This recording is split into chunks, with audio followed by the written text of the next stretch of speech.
Hermanos, vayamos a nuestra lectura consecutiva que hemos estado llevando en cada servicio. Así que leeremos en el libro de Levítico, el capítulo número 3. Levítico, capítulo número 3.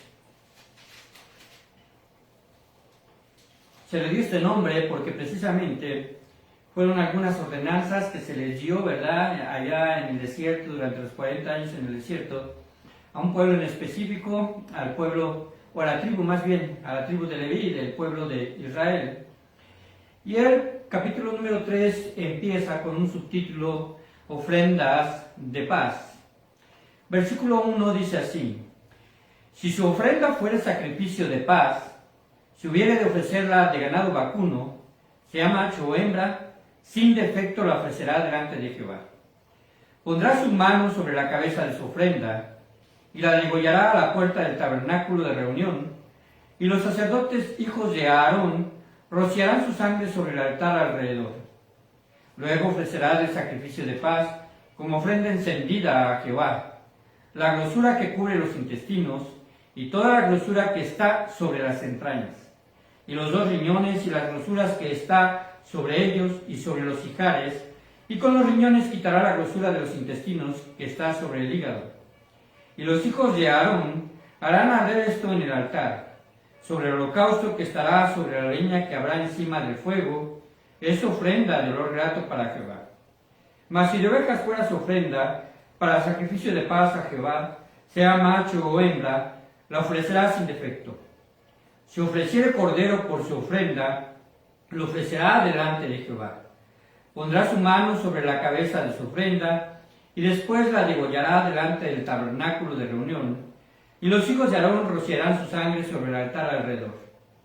Y del sacrificio de paz ofrecerá por ofrenda encendida a Jehová la grosura, la cola entera, la cual quitará a raíz del espinazo, la grosura que cubre todos los intestinos y todo lo que está sobre las entrañas. Asimismo los 2 riñones y la grosura que está sobre ellos y la que está sobre los ijares, y con los riñones quitará la grosura de sobre el hígado. Y el sacerdote hará arder esto sobre el altar. Vianda es de ofrenda encendida para Jehová. Si fuere cabra, su ofrenda la ofrecerá delante de Jehová. Pondrá su mano sobre la cabeza de ella y la degollará delante del tabernáculo de reunión, y los hijos de Aarón rociarán su sangre sobre el altar alrededor. Después ofrecerá de ella su ofrenda encendida a Jehová, la grosura que cubre los intestinos y toda la grosura que está sobre las entrañas, los 2 riñones, la grosura que está sobre ellos y la que está sobre los ijares, y con los riñones quitará la grosura de sobre el hígado. Y el sacerdote hará arder esto sobre el altar. Vianda es de ofrenda que se quema en olor grato a Jehová. Toda la grosura es de Jehová. Estatuto perpetuo será para vuestras edades, donde quiera que habitéis, que ninguna grosura ni ninguna sangre comeréis. Bien, hermanos, espero no haya sido muy gráfico, ¿verdad? Porque se habla de muchas cosas con respecto a los animales, la constitución de los animales especiales para sacrificio. Y esto tenía un propósito: entender que precisamente la comunión a la cual nuestro Señor quiere que nosotros lleguemos en el Antiguo Testamento era precisamente por medio de sacrificios, porque Dios estableció, ¿verdad?, que sin derramamiento de sangre no hay remisión de pecados. Y más adelante, ¿verdad?, ya proféticamente hablando de ese tiempo, al tiempo de nuestro Señor Jesucristo vendría a presentarse como el Cordero de Dios que quita el pecado del mundo, dando su vida, derramando su sangre para satisfacer precisamente la justicia de Dios y hacernos a nosotros aceptos cuando nosotros precisamente pues reconocemos ese sacrificio, nos arrepentimos de nuestros pecados y nuestro Señor Jesucristo como sacrificio perfecto, ya no hay necesidad de sacrificio de animales. Él precisamente nos hace entrada al reino de los cielos por medio de la comunión en Él y en el Espíritu. Hermanos, el día de hoy continuaremos con la serie Increíbles Cristianos. Y estos, pues, nos habla precisamente de algunos aspectos que no quiero caer en la exageración de mencionar increíbles, porque en realidad lo que el Espíritu Santo en la obra, en el cuerpo o en la persona de los creyentes es precisamente increíble, porque podemos ir va contra toda lógica, el amar a nuestros enemigos, ¿verdad? El orar por lo que nos ultrajan, el orar por lo que nos aborrecen, el poder disponer de nuestros recursos, de nuestros bienes que en realidad son de Él, pero Él nos las da, y que podamos ponernos también a la disposición del reino de los cielos. El tema de hoy se llama los increíbles dones dados a los discípulos. Y usted, debo de preguntar, ¿verdad? Yo creo que se considera discípulo de Cristo Jesús. Un discípulo es aquel que se pone en los pies de su maestro para ser enseñado e instruido, obedecerle y servirle. Así que, hermanos, eso es lo que somos nosotros en esta iglesia. No importa si es el pastor, si son los diáconos, si es una dama, si es un varón, si es un adolescente ya convertido, ¿verdad?, al Evangelio. Y, hermanos, podemos entender que al haber aceptado a nuestro Señor Jesucristo, aunque hemos sido tomados para ser sus hijos, también hemos sido elegidos para ser sus siervos. Todos servimos a un mismo Señor. Así que estaremos hablando de los dones dados a los discípulos, y estos se conocen como los dones espirituales. No abarcaré todo el tema el día de hoy porque es un poco extenso, así que me gustaría que no perdiera la secuencia. El día domingo, por la mañana, estaremos hablando también de esto. Pero antes de comenzar a hablar de los dones del Espíritu Santo, debemos entender un concepto que tiene que ver con las relaciones que tenemos nosotros dentro de nuestra iglesia, con el buscar la comunión, el poder compartir con los demás como hijos de Dios, el poder ofrecer servicio, el no discutir o pelear por pensar que algunos dones son más que otros, cuando en realidad todos los dones son importantes. Así que yo pienso que la iglesia, y voy a utilizar esta metáfora, aunque nuestro Señor Jesucristo la utilizó como una metáfora, que la iglesia es como un cuerpo, ¿verdad?, constituido por diferentes miembros. Yo quiero pensar en la iglesia que es como un tren. Estuve leyendo un poco acerca precisamente de algunas iglesias que se reúnen, sobre todo en lugares despoblados, lejanos, como en Rusia, o en algunos lugares donde la vía ferroviaria ha sido elemental para llevar víveres, para comunicar ciudades. Es interesante, pero hay iglesias en vagones de tren. Hay iglesias en donde, vamos a decirlo así, sabemos que las iglesias son los congregantes, que se reúnen en algunos vagones que quedaron parados, quedaron ya inertes en algunas vías de algunos pueblos, o incluso hay vagones que todavía se mueven, y con ellos se mueven también algunos pastores y llegan a diferentes localidades para predicar el Evangelio. Es decir, es movible, ¿verdad? Vamos a decirlo así, este lugar donde uno o más vagones sirven precisamente para que la gente se reúna domingo tras domingo, o en ocasiones un domingo por mes, dependiendo cómo estos vagones que sirven para las congregaciones se mueven de un lugar a otro. Esto es muy interesante, hermanos, porque estamos hablando de que no solamente van los pastores a buscar edificar a las iglesias, sino llevan con ellos a precisamente los compartimentos donde han de reunirse. Y es hermoso entender esto, porque en realidad es una estrategia que se utiliza en esos lugares. Pero estaba viendo acerca de esto y me vino a la mente que la iglesia es como un tren. Un tren que no lograría avanzar si no estuviera sobre dos rieles. Y creo que metafóricamente hablando, estos dos rieles para la iglesia son Cristo y el Espíritu Santo. Estos representan a estos rieles, porque así, hermanos, como el ferrocarril necesita una guía segura para que avance, la iglesia también necesita una guía segura para que avance hacia adelante, edificándose, predicando y llegando a otros lugares. Pero la iglesia, hermanos, así como el ferrocarril, depende de personas. Y déjenme primero mencionarles cuántas personas trabajan en un ferrocarril o acordes a que un ferrocarril llegue a su destino. Estas personas cuyos oficios son diferentes y especializados. Y voy a mencionarles los que encontré. Yo realmente me vi sorprendido, porque uno piensa que nada más es el maquinista el que lleva la máquina, y si acaso a uno u otra persona que cobra la tarifa, porque antes así se hacía, se cobraba arriba del ferrocarril.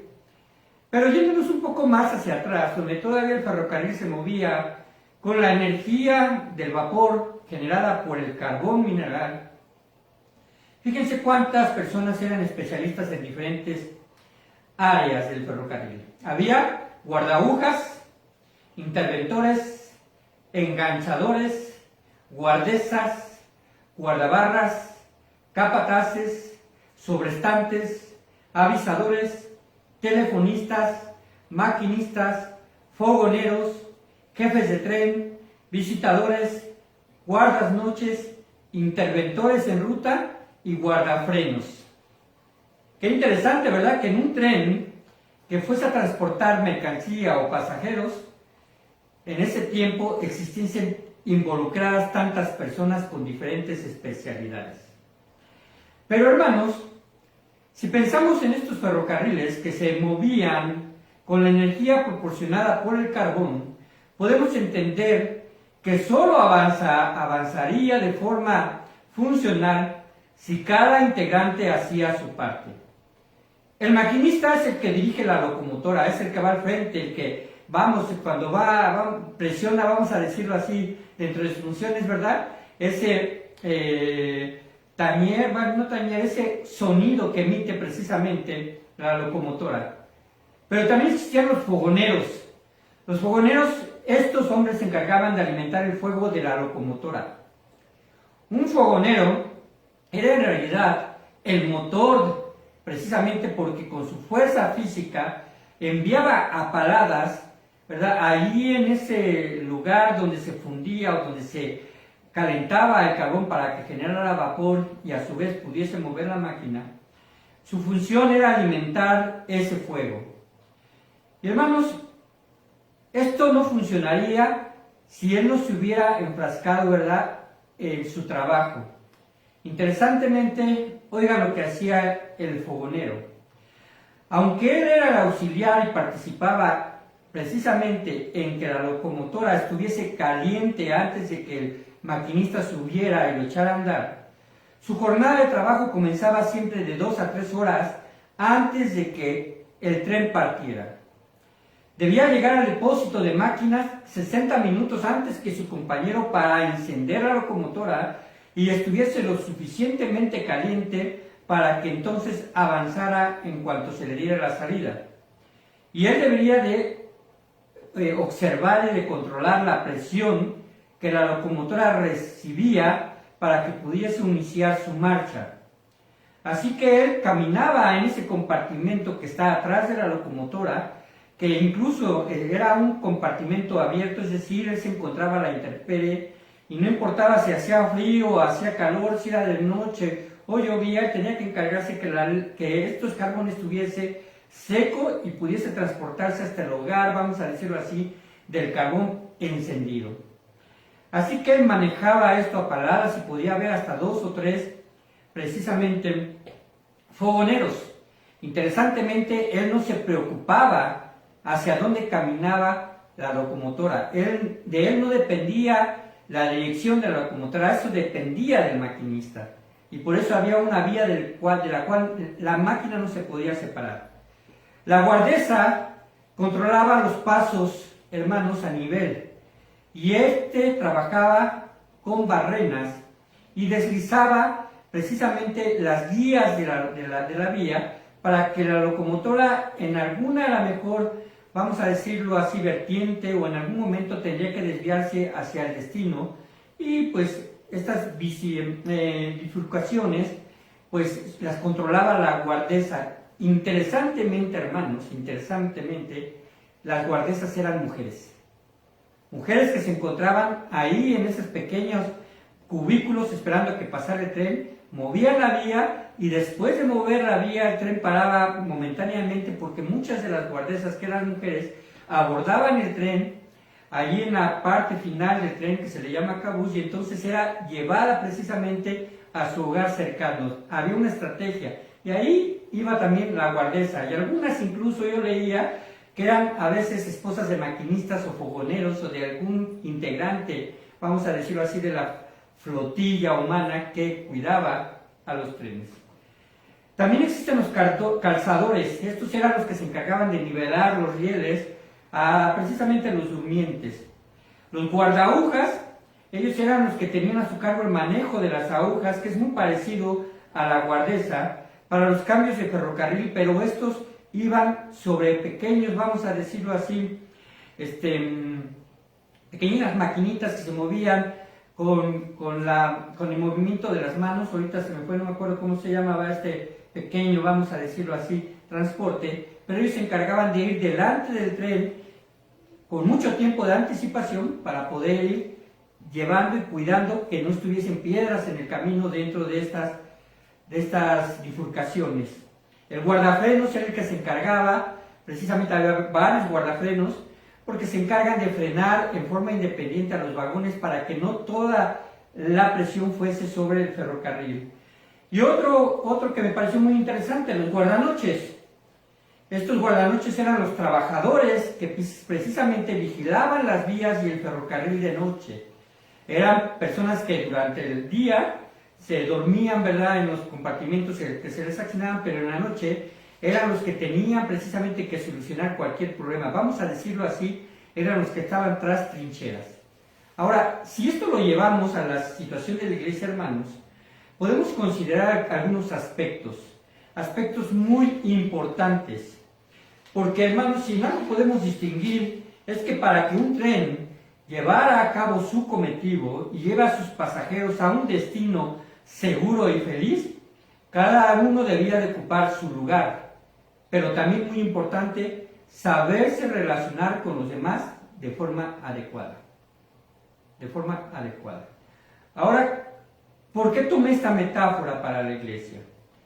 La realidad, hermanos, es que si la iglesia aprendiera a distinguir que el funcionamiento al cual Dios nos permite estar precisamente en su cuerpo, que es la iglesia, es porque tenemos una función o varias funciones específicas, pero no las trabajamos, ni las administramos, de forma independiente, sino más bien fundadas en las relaciones y en obediencia a Cristo, en las relaciones unos con otros y en la obediencia a Cristo.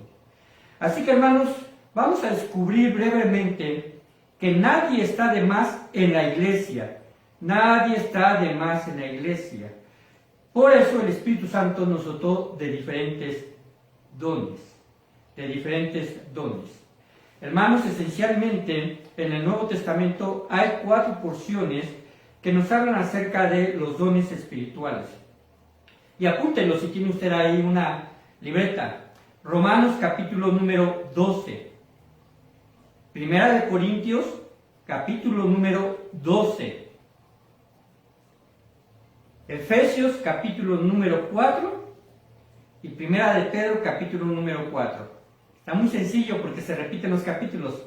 Romanos 12, Primera de Corintios 12, Efesios 4 y Primera de Pedro 4. Son los pasajes que hablan acerca de los dones dados a los creyentes.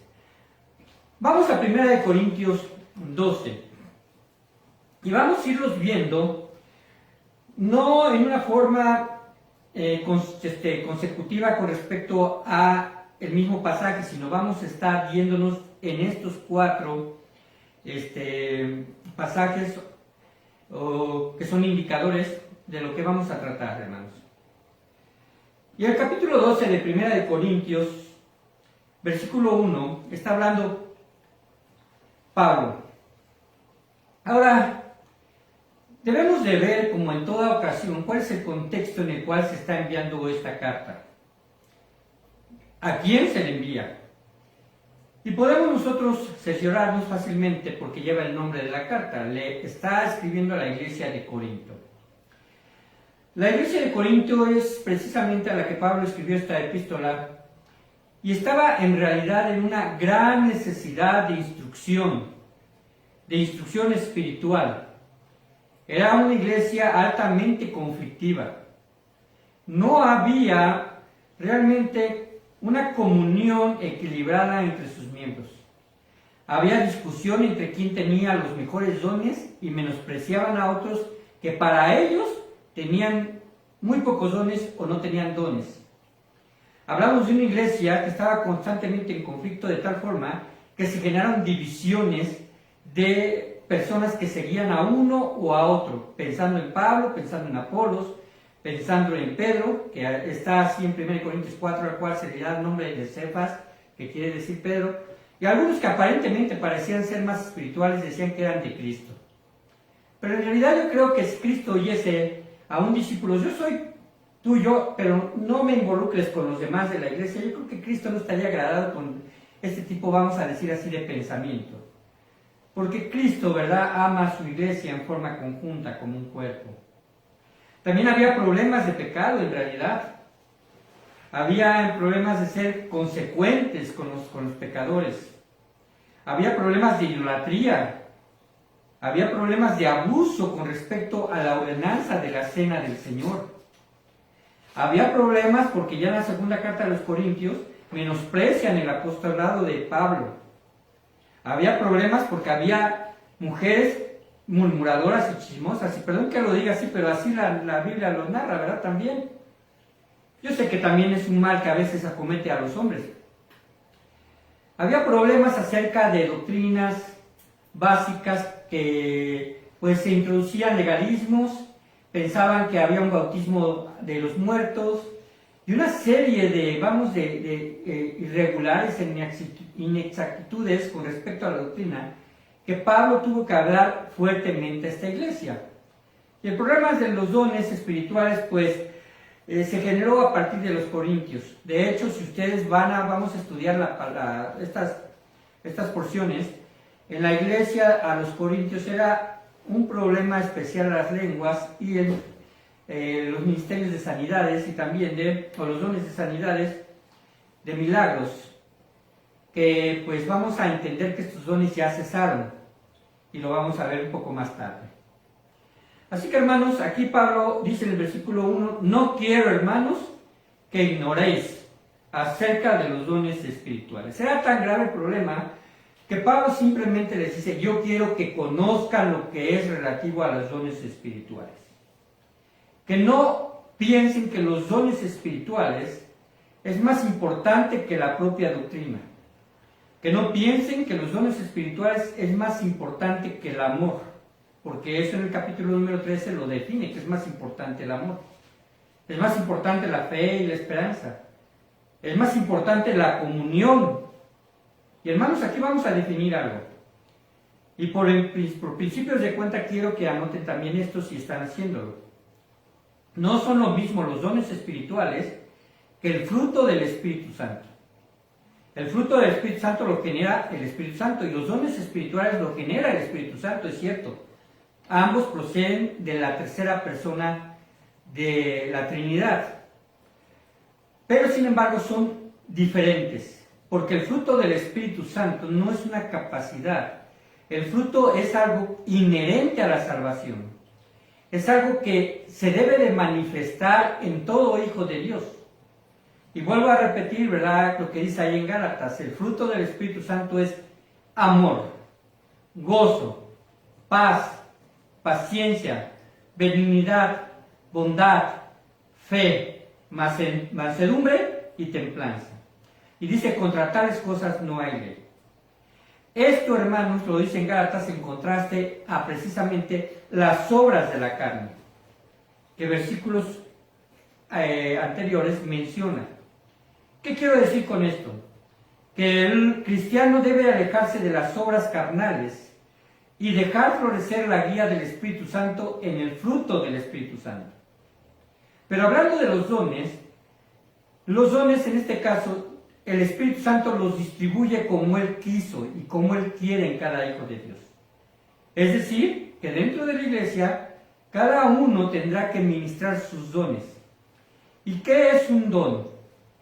En realidad algunos lo manejan como un talento, pero no es un talento, es una capacidad dada por el Espíritu Santo al creyente. Porque es el Espíritu Santo quien nos capacita. No es un talento tiene que ver más bien con algo que tú traes incluso innato y que lo puedes ejercer por cierta facilidad de la cual pues Dios quiso darte, ¿verdad?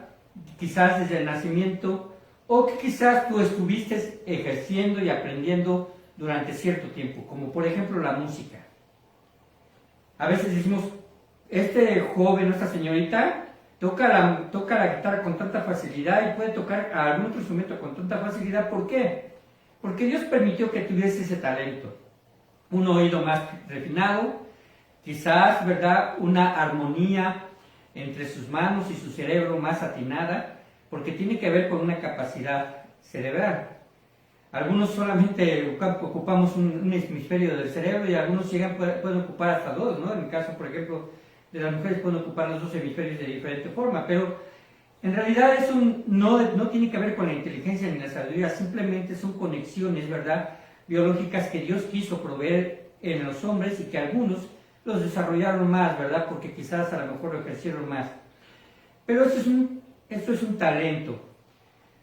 Pero una capacidad es algo que se adquiere y que Dios la da al hombre.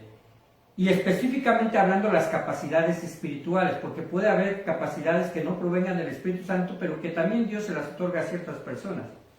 Pero vamos a hablar de las que dice la Biblia.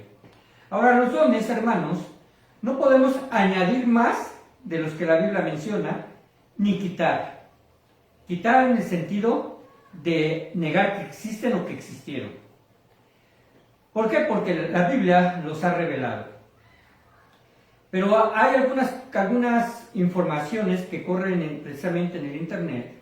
Y es un tema muy controversial por las diferentes, vamos a decirlo así, opiniones o interpretaciones o manipulaciones que se les suele dar con objetivos que no son precisamente santos. Así que nos centraremos y seremos directos y objetivos con lo que la palabra dice. Y aquí, en el versículo número 1, entonces, Pablo no quiere que ignoren los hermanos acerca de estos dones. Y el versículo número 4 nos hace otra aclaración. Ahora bien, hay diversidad de dones. Aquí nos habla de que hay diversos dones, que no todos los dones son iguales, que los dones que se dan no tienen que ver con una jerarquía en el desempeño de los dones, sino mejor dicho es, el Espíritu Santo da los dones de forma diferente a cada uno para que podamos armonizar. No podemos, o un pastor no puede ser el hombre orquesta de la iglesia, porque un pastor tiene que estar dotado con algunos dones que son esenciales para su ministerio y Dios los dona. Pero quizás un pastor no tenga el don de misericordia tan afinado como a lo mejor algún creyente, o el don de dar, o el don quizás de aconsejar, que esto sería elemental para un pastor, pero vamos a decirlo así, que si no se ejercita, entonces no se madura, no se escudriña, no se funda de forma correcta y sólida en la palabra de Dios y en la obra del Espíritu Santo. Así que podemos entender que hay diversidad de ministerios, pero hay así una aclaración: el Señor es el mismo.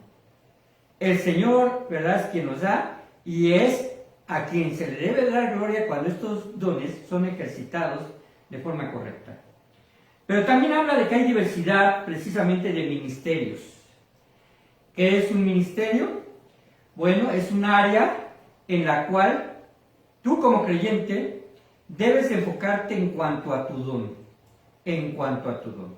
¿Qué quiero decir esto? Que si tú tienes el don de administrar, pero no de predicar, entonces no intentes predicar pensando que el don de administrar te va a ayudar, o que el don de misericordia. Ahora, no quiero decir que no lo puedas hacer, pero tienes que saber identificar cuáles son los dones que más puedes desarrollar y cuáles son aquellos que necesitas ir ejercitando y descubriendo. Así que el ministerio es precisamente el área donde tú vas a servir. Pero otra vez, el Señor es el mismo. Y el versículo 6 dice, y hay diversidad de operaciones, pero Dios que hace todas las cosas en todos es el mismo. Esta diversidad de operaciones, ¿qué quiere decir? Es la forma en la cual tú vas a administrar esos dones. Es decir, yo opero de esta forma porque no solamente es el sentir del Espíritu, sino va de acuerdo precisamente también a que tú veas la necesidad que hay alrededor en tu iglesia para que entonces tú los puedas operar de forma eficiente. Por ejemplo, acaba de surgir en nuestra iglesia y acabamos de dar inicio retomando el ministerio de señoritas. Este ministerio de señoritas, ¿verdad? Hay que ministrar. ¿Y qué se necesita para ministrar al ministerio de señoritas? Bueno, primeramente se necesita que alguien tenga el don de la enseñanza, que no es lo mismo que predicar, y lo vamos a ver, el don de enseñanza. Entonces, al frente debe de haber alguien, o algunos, o algunas, en este caso, que puedan ministrar con la enseñanza a este grupo de señoritas. Eso ya nos está hablando de un don, que es la enseñanza, y de un ministerio, que es esta área, el área de señoritas. ¿Cuál es la operación? La acción.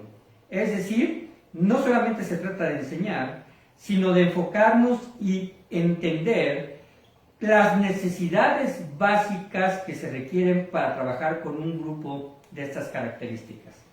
Y lo mismo sucede con otros dones, sobre todo los que están vinculados a la enseñanza. Así que, hermanos, vamos entendiendo acerca de esto. Y el versículo número 7 dice, pero a cada uno, es decir, no a todos, a cada uno les da la manifestación del Espíritu para provecho. ¿Qué significa esto para provecho? Es aprovecharme de lo que el Espíritu Santo me da y tomarlo y decir, este don es mío y yo lo voy a ejercer hasta que me reconozcan. No, no significa eso. Cuando significa para provecho, significa para trabajarlo, para tener disposición de él para ministrar a otros. Así que, hermanos,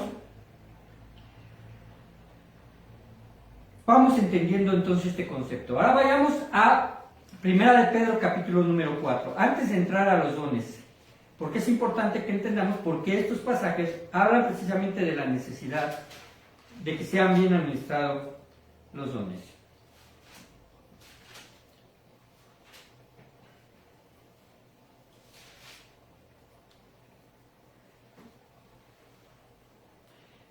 El capítulo número 4 habla acerca de que somos buenos administradores de la gracia de Dios.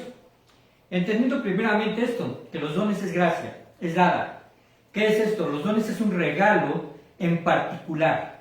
Es como si usted, ¿verdad?, estuviese ahí, a lo mejor un día significativo, ¿verdad? Vamos a hablar del amor, el Día del Amor y la Amistad, o hablemos de Navidad también, que no estamos peleados con la Navidad en realidad. Sabemos que la Navidad solamente es un recordatorio de ese nacimiento de nuestro Señor Jesucristo si lo enfocamos de la forma correcta. Pero esas son fechas donde se dan regalos, ¿verdad? Y pensemos que a lo mejor ahí en el piso hay una gran cantidad de regalos, pero cada regalo tiene un contenido diferente, cada caja tiene un contenido diferente. Es como si fueran los dones. Cada uno es un regalo, pero con contenido diferente, específicamente para personas diferentes. Porque va a haber una caja que diga para Juanita, y seguramente no le van a dar un luchador, le van a dar una muñeca, ¿verdad? O que uno para Pepito y el regalo es un carro. Y así, ¿por qué? ¿Por qué digo esto? Porque en realidad los dones de Dios es un regalo dado a los creyentes. Cuando usted ha creído en el Señor Jesucristo le fue dada la vida eterna. Y eso es una esperanza segura de que la va a obtener. Pero junto con eso el Espíritu Santo entra a nuestra vida y el Espíritu Santo mora en nosotros sellándonos, pero también el Espíritu Santo, aparte de los ministerios que tiene de redarguirnos, de ayudarnos, de aconsejarnos, de guiarnos, también entonces nos da a nosotros esas capacidades llamados dones para que trabajemos en servicio del reino de Dios. Y dice el capítulo número 4 de Primera de Pedro, el versículo número 7, mas el fin de todas las cosas se acerca. Y esto nos habla de la venida evidente de nuestro Señor. Y nos insta a esto: sed pues sobrios y velad en oración. Esto es para todos, hermanos. Sed sobrios. ¿Qué quiere decir? Que seamos entendidos, que sepamos vivir el presente, que seamos nosotros conscientes, porque una persona que no es sobria no es consciente de sus actos, y en este caso nos hablan sed sobrios y entender esto. Y nos habla acerca de otras características que debemos de tener, y ante todo tener entre vosotros ferviente amor. Es un amor encendido, un amor que realmente se nota, porque el amor cubrirá multitud de pecados. ¿A qué se refiere que el amor cubrirá multitud de pecados? Quiere decir que el amor actúa de la forma en que 1 Corintios 13 lo dice. El amor todo lo cree, todo lo sufre, todo lo espera, todo lo soporta. El amor nunca deja de ser, el amor es paciente. El amor es, vamos a decirlo así, la capacidad que el Espíritu Santo nos da, porque es parte del fruto del Espíritu Santo, para que dejemos pasar aquellas cosas y sepamos perdonar a nuestros hermanos cuando haya un comportamiento incorrecto, y con paciencia lo corrijamos, porque el amor no es inerte, el amor es ferviente, se acciona para el bien del prójimo. Y dice así: hospedaos los unos a los otros sin murmuraciones. Qué interesante, hermanos, porque a veces este aspecto de la vida cristiana de hospedar da rienda suelta a murmuraciones. En realidad es muy desagradable, ¿verdad? Cuando alguien abre la puerta y de su casa y hospeda a alguien, ya sea está hablando para a lo mejor invitarlo a comer o a esto, lo otro, y la persona que recibió esa bendición salga y murmura: ¿te fijaste en esto? ¿Viste cómo están así? ¿Viste cómo se enojó? ¿Viste cómo trata a la esposa? ¿Viste cómo trata al hijo? ¿Viste cómo todo esto? En realidad eso no debe de presentarse, hermanos. Cada uno, el versículo número 10, que es el que nos atañe, dice así: cada uno según el don que ha recibido, ministrelo a los otros. ¿Para qué se nos ha dado el don? Para ministrar a los otros. Es decir, hermanos, somos responsables de que nuestro don sea ejercido para edificación de la iglesia, para servir a la iglesia, incluso a personas fuera de la iglesia, y esto sea de testimonio de que vivimos conforme a lo que Dios precisamente nos demanda, a lo que nos mueve el Espíritu Santo de Dios. Y dice: como buenos administradores, ¿de qué? De la multiforme gracia de Dios. De la multiforme gracia de Dios. Esto, hermano, nos habla de que la gracia de Dios es derramada de diferentes formas a los creyentes. Y esto es muy bueno, hermanos. Esto es muy bueno, porque podemos nosotros identificar algunos dones en algunos miembros de las iglesias, o ustedes, los líderes, o en los pastores. Y esto es para edificación de la iglesia. Y vamos a ir viendo cómo entonces cada uno lo ejercita de forma diferente. Ahora vayamos a Efesios capítulo número 4. Efesios capítulo número 4.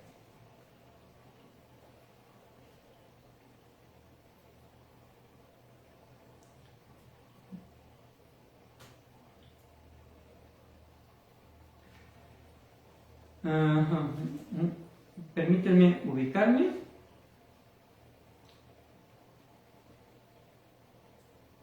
Ok. Dice el versículo número 1: yo pues, preso en el Señor, os ruego que andéis como es digno de la vocación con que fuiste llamados. ¿Cuál vocación? Como hijos de Dios. Y debemos de ser realmente de testimonio como hijos de Dios. Pero aquí menciona las características de carácter. No son dones ni son capacidades.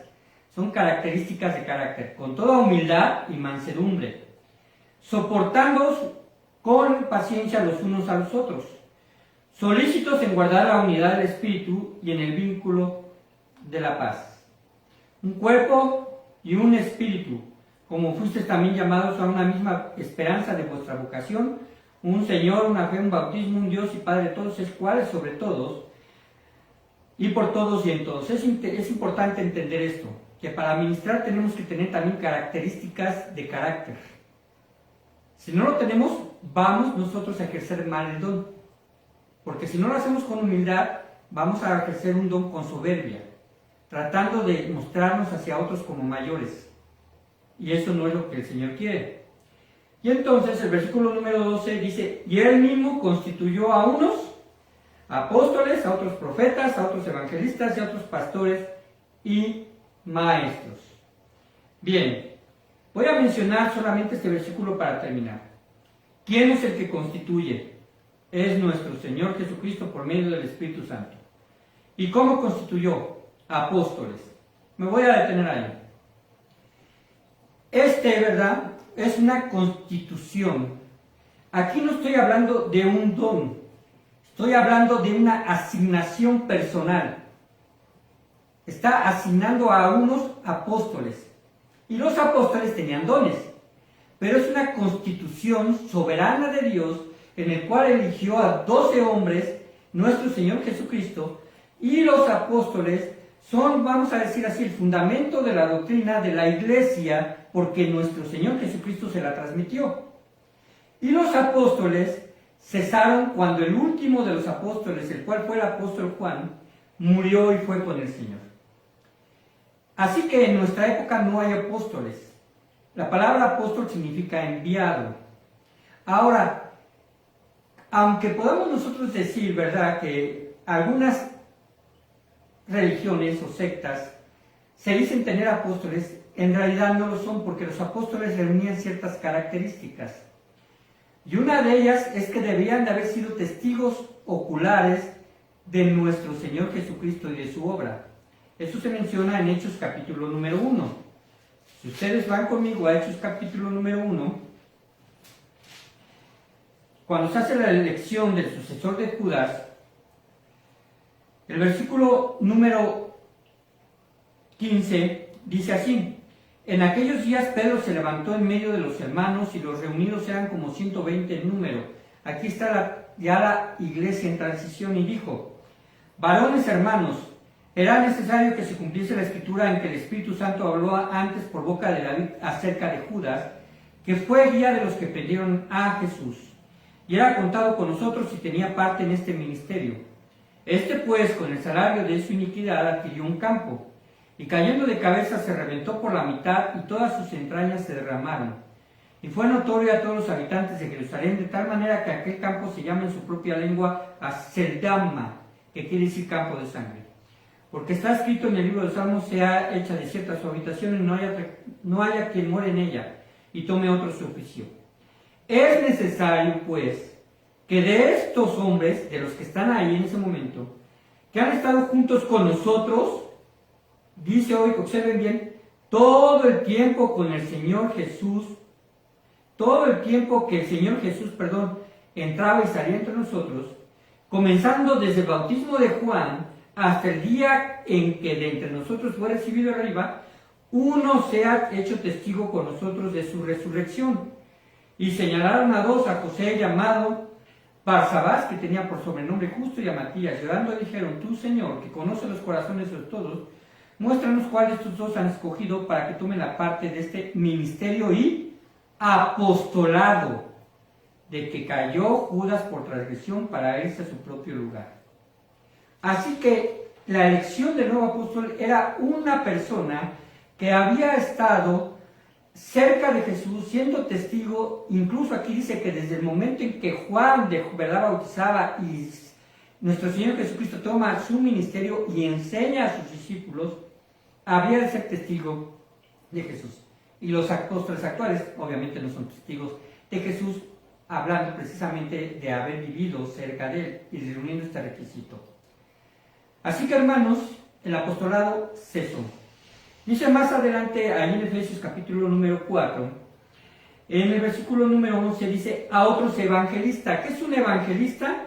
Es alguien a quien se le encomendó anunciar el evangelio.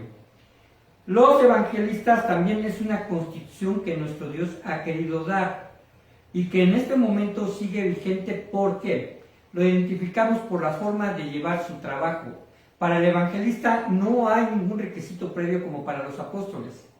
Si el evangelista era una persona creyente que iba de lugar en lugar anunciando las buenas nuevas. En realidad, hermanos, todos somos evangelistas porque si seguimos la vocación de nuestro Señor Jesucristo, somos testigos de Él en todo lugar. Dice, y a otros pastores y maestros. Hay algunas versiones o algunos teólogos que dicen que es una sola definición de un solo personaje. Yo lo creo, pastores maestros.